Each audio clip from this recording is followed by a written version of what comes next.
Chapter 5. Amidst intense discussions about the possibility of war, Zakir found himself pondering the current state of affairs and the uncertainty that hung over the city. The widespread slogans of "Crush India" had replaced older ones on the walls, reflecting the anxious atmosphere.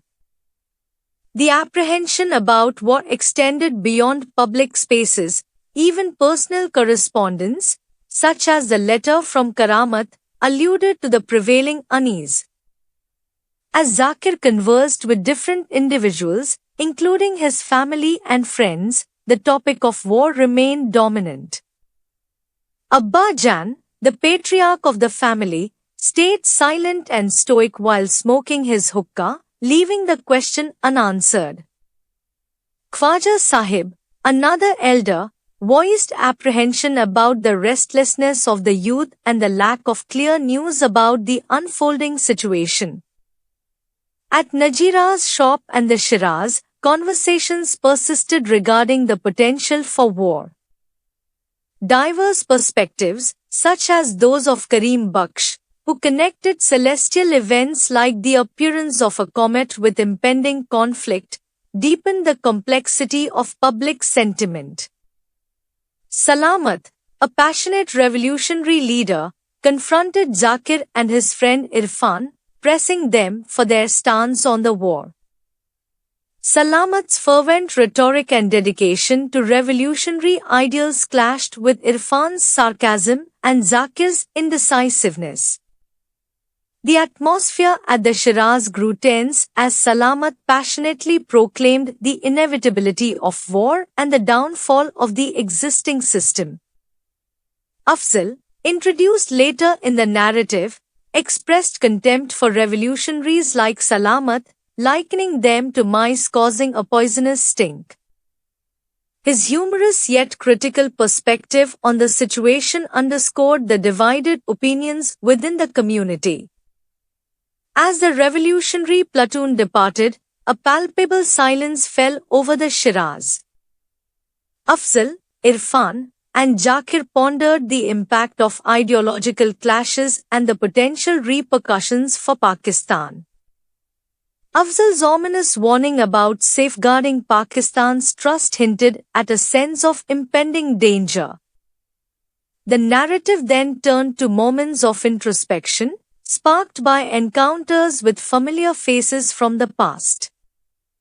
Memories of individuals such as Mullah Binotia, Karnalia, and Nuru the bread seller resurfaced, offering a glimpse into the diverse characters who had departed their cities but carried the essence of those places with them.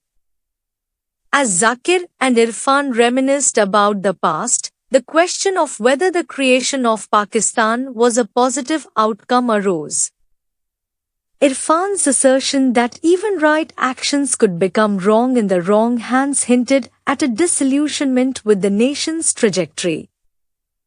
The Shiraz offered a brief moment of peace, though fleeting. The manager's inquiry about Zakir's opinion on the likelihood of war added to the prevailing sense of uncertainty. Zakir, feeling relieved upon leaving, left the readers in suspense about the unfolding events. As evening descended, the protagonist's attention turned from the posters on the walls to observing the peculiarities of people walking along Mall Road. Faces became indistinct in the dusk, and the scarcity of people surprised him.